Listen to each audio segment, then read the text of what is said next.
సమంత రాజ్ నిడుమూరు వివాహం మీద ఆస్ట్రాలజర్ వేణుస్వామి స్పందిస్తూ ఒక వీడియో చేశారు. ఇంతకీ వేణుస్వామి సమంత వివాహం మీద ఎలా స్పందించారు, ఆయన ఎందుకు వీడియో చేశారనేది మనం పూర్తి స్థాయిలో విశ్లేషణ చేసుకుందాం. ప్రస్తుతం మనతో పాటున్నారు ప్రముఖ సామాజికవేత్త, ప్రముఖ రాజకీయ విశ్లేషకులు కృష్ణకుమారి గారు. వారితో మాట్లాడదాం. మేడం నమస్తే. మేడం, సమంత రాజ్ నిడుమూరు వివాహం మీద ఆస్ట్రాలజర్ వేణుస్వామి స్పందిస్తూ ఒక వీడియో చేశారు. ఇంతకీ ఆయన ఏమని స్పందించారు, ఎందుకు వీడియో చేశారు అంటే ఏం చెప్తారు? అదే అంటారు కదా, దెబ్బకి దయ్యం దిగిందని. అట్లా పోయినసారి నాగ చైతన్య శోభిత వివాహం తర్వాత చేసిన కామెంట్స్ గురించి మహిళా కమిషను నోటీస్ ఇచ్చింది. ఇస్తే ఆ నోటీస్ ఛాలెంజ్ చేసి ఉంటారు కదా, రకరకాల వాళ్ళు ఉంటారు కదా పాలిటిక్స్లో. అట్లాగే ఒకళ్ళు ఈయనకి అసలు మహిళా కమిషన్కి నోటీస్ ఇచ్చే హక్కు లేదు అని చెప్పి వత్తాసు బలికి హైకోర్టులో కేసు వేయించారు. కేసు వేయిస్తే హైకోర్టు డైరెక్షన్ ఇచ్చింది, లేదు ఖచ్చితంగా మహిళా కమిషన్కి ఆ హక్కు ఉంది అని చెప్పి. అయితే అప్పుడు మహిళా కమిషన్ నోటీస్ ఇచ్చింది. నోటీస్ ఇస్తే వెళ్ళి చెప్పొచ్చాడు అనమాట, నేను ఇంకెప్పుడు ఇట్లా చేయను అని చెప్పి. వ్యక్తిగత జీవితాల గురించి నేను మాట్లాడను, పైగా ఎంత సెలబ్రిటీలు అయినప్పటికీ కూడా నేను బయట మాట్లాడను, అడిగితే తప్పితే చెప్పను, ఇలా వివరణ ఇచ్చుకుని వచ్చాడు. వచ్చిన దగ్గర నుంచి కొంచెం ఎక్కడ మనిషి కనిపించట్లా. అయితే ఆ తర్వాత ఇంకొక గమ్మత్తు ఏం జరిగిందంటే, ఈయన అందరికి ఏం చెప్పుకుంటాడు, అదేంటది కామాఖ్య దేవాలయంలో నేను పూజలు చేస్తాను అది ఇది అని చెప్పి చెప్పుకుంటా ఉంటాడు. అసలు అక్కడ తానే ప్రధాన అర్చకుడు అన్నంత లెవెల్లో బిల్డప్ ఇస్తాడు. అలా చెప్తా ఉంటాడు కదా. సరే చివరికి ఏం జరిగిందంటే, ఈయన కామాఖ్య టెంపుల్లో ఈయన చేస్తుంది ఏంటంటే, అసలు టెంపుల్లోకి వెళ్ళకోకుండా ఆ పక్కన ఎక్కడో కూర్చుని ఏవో పూజలు చేసినట్టు ఏవో జనాల్ని చేస్తున్నాడు. ఇక తప్పనిసరి పరిస్థితిలో ఒకసారి గుడిలోకి వెళ్ళాల్సి వచ్చింది. వెళ్తే అక్కడ తోసేశారు.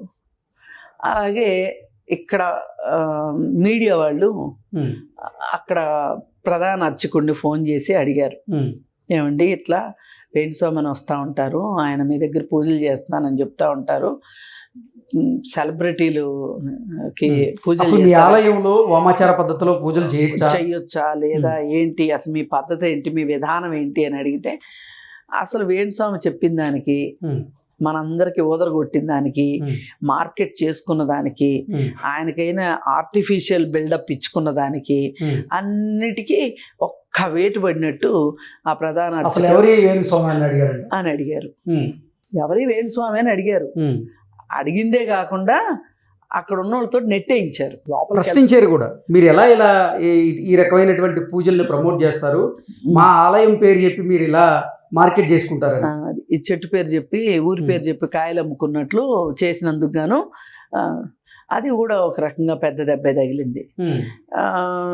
సరే కాదా, ఇవన్నీ అయ్యేసరికి పాపం ఏదైనా కానీ మార్కెట్ ఏమైందో మనకైతే తెలియదు, కానీ సైలెంట్ అయ్యాడు మనిషి. సైలెంట్ అయిన తర్వాత ఇప్పుడు ఈ విషయం వచ్చింది. వస్తే అంతకుముందు అప్పుడు ఏమన్నాడంటే, తను అంతకుముందు చెప్పున్నాను, అంతకుముందు ఏం చెప్పాడు, నేను అసలు సెలబ్రిటీలు జ్యోతిష్యాలు చెప్పను అన్నాడు. ఏ సందర్భంలో? ఈయన ఇక్కడ తెలంగాణలో కేసీఆర్ గెలుస్తాడని చెప్పాడు, ఆంధ్రాలో జగనే వస్తాడు మళ్ళీ అని చెప్పాడు. వస్తే రెండు జరగపోయేసరికి ఇంకా సిగ్గుబుద్ధి వచ్చిందో ఏమో కానీ మొత్తానికి నేను చెప్పను అన్నాడు. చెప్పను అని చెప్పి మళ్ళీ నాగ చైతన్య వాళ్ళది చెప్పినప్పుడు ఏంటి అని అడిగితే ఏం చెప్పాడంటే ఆన్సరు, ఆల్రెడీ ఒకప్పుడు నాగ చైతన్యకి చెప్పున్నాను కాబట్టి చెప్పాను, లేకపోతే చెప్పేవాడిని కాదు అని చెప్పి ఏవో కప్పదాటు కబుర్లు చెప్పాడు. అయితే అసలు విషయానికి వస్తే, సరే ఇవన్నీ జరిగినాయి, ఈ సినారియోలో ఏం చెప్పాడు, నన్ను చాలామంది అడుగుతున్నారు, స్పందించండి అని అడుగుతున్నారు, నేను స్పందించదలుచుకోలేదు అని చెప్పాడు. ఈయన ఎందుకు స్పందించట్లేదు అంటే అక్కడ ఉమెన్ కమిషన్లో ఈయన రాసిచ్చి వచ్చాడు, ఓకే అందుకోసం చెప్పట్లే. ఓకే రీజన్ ఏదన్నా కానివ్వండి, చెప్పట్లేదు కదా. అసలు నిజంగా అతని అభిమానులు కానీ లేదంటే సమంత అభిమానులు కానీ అడిగినట్లుగా ఎవరికి తెలియదు, కానీ ఆయన మాత్రం వీడియో చేశారు. ఆయన ఎందుకు చేశాడంటే సందట్లో సడని ఇప్పుడు మామూలు అప్పుడు వీడియో చేసి పెట్టారనుకోండి, ఎవరు చూస్తారు? ఈ టైంలో సమంత గురించి ఏమన్నా వ్యాఖ్యానించాడేమోనని చెప్పి చూస్తారు. ఆ చూసినప్పుడు నేను ఇంకా మార్కెట్లో ఉన్నాను, నాకు ఇంకా ఇప్పుడు ఒక్కొక్కసారి ఏమైపోద్ది అంటే వయసు మళ్ళిన మగవాళ్ళు ఒక పడుచు పిల్లల్ని వెంట పెట్టుకుని తిరుగుతూ ఉంటారు. ఎందుకు అంటే ఈయన ఇంకా మార్కెట్లో ఉన్నాడు అని అనిపించుకోవటానికి, అంటే లైమ్ లైట్లో ఉన్నాడు అనిపించుకోవటానికి చేస్తుంటారు. అట్లా ఈయన కూడా ఏంటి అంటే నేను ఇంకా లైమ్ లైట్లోనే ఉన్నాను, జ్యోతిష్యాలు చెప్తున్నాను, కానీ వీళ్ళ జ్యోతిష్యమే చెప్పను కానీ మిగతా వాళ్ళ జ్యోతిష్యాలు చెప్తాను అని చెప్పి అన్నాడు. నేనున్నాను, నేను విన్నాను, నేను కన్నాను, నాకు దివ్య దృష్టి ఉంది, అన్నీ చెప్తా ఉంటాడు. అయితే మనం ఇక్కడ మాట్లాడుకోవాల్సింది ఏంటంటే ఈ సందర్భంగా అసలు జ్యోతిష్యం అనేది టూ పర్సనల్.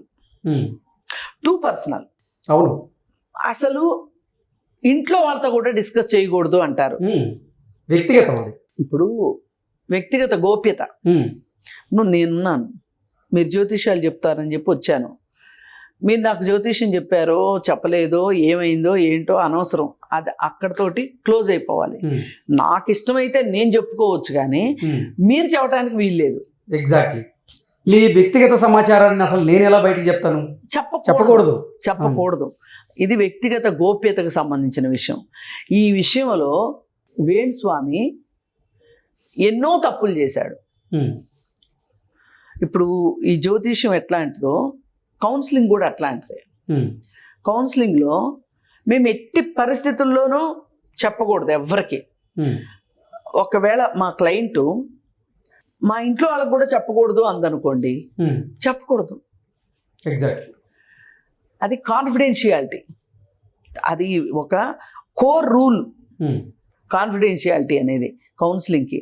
అట్లాగే జ్యోతిష్యంలో కూడా ఒక భర్త జ్యోతిష్యం నువ్వు చూసావు, అతను చనిపోతాడని నీకున్న నాలెడ్జ్ ప్రకారం అనిపించింది, భార్యతో కూడా చెప్పకూడదు. ఇవన్నీ నేనేదో జ్యోతిష్యాలను నమ్మి చెప్తున్నానని కాదు, నేను నమ్ముతానా లేదా అనేది అప్రస్తుతం.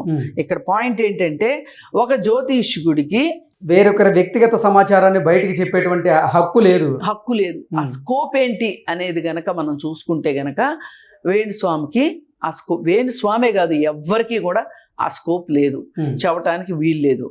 కాకపోతే ఈ మధ్యకాలంలో వచ్చిన ఒడిదుడుకులకి ఆయన మార్కెట్ ఏదో కాస్త డల్ అయింది. అందుకోసం ఏంటంటే నేను ఇంకా ఫీల్డ్లోనే ఉన్నాను. ఇప్పుడు ఒక్కొక్కసారి కొంతమంది ముసలి అంటే నిజంగా ఆయన ఉనికిని చాటుకునేందుకు ఆ వీడియో చేసి ఉండొచ్చా, లేదంటే వేణుస్వామిలో మార్పు మొదలైంది అనుకోవచ్చా, లేదంటే ఆయనకు బుద్ధి వచ్చింది అనుకోవచ్చా, ఇవన్నీ కాదంటే భయపడ్డాడు అనుకోవచ్చా, ఏదనుకోవచ్చు? భయపడ్డాడు. ఓకే. ఇప్పుడు మహిళా కమిషన్ పిలవగానే వెళ్ళాలిగా, ఆ రోజే భయపడ్డాడు. దానికి ఒక దొంగదారి ఎత్తుక్కుంటే అది కుదరలేదు, వెళ్ళాడు. అక్కడ వాళ్ళు మాట్లాడారు, వాళ్ళకి మాట ఇచ్చాడు, వచ్చాడు. ఎవరైనా ఒక వ్యవస్థ చెప్పిన మాట వినడం నేను తప్పు పట్టను. ఎందుకంటే ఒక వ్యవస్థకి ఆ చెప్పే హక్కు ఉంటుంది, వినాల్సిన బాధ్యత మనకు ఉంటుంది. అంతవరకు నేనేం తప్పు పట్టట్లా వేణుస్వామిని. కాకపోతే జనాలు తనను ఎక్కడ మర్చిపోయారు అని ఈ సందర్భంలో బయటికి రావడం చూసారా, ఇది కేవలం మార్కెట్ ట్రిక్కే. ఎగ్జాక్ట్లీ. నేను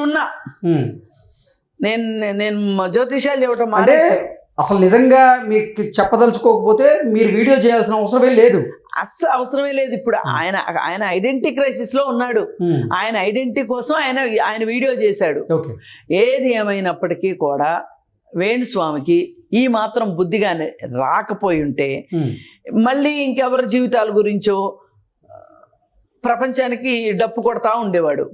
వాళ్ళ వ్యక్తిగత సమాచారం, వ్యక్తిగత గోప్యత మొత్తం బహిర్గతం అవుతా ఉండేది. ఎంత సెలబ్రిటీ అయినా వాళ్ళకు పర్సనల్ లైఫ్ ఉండదా అండి?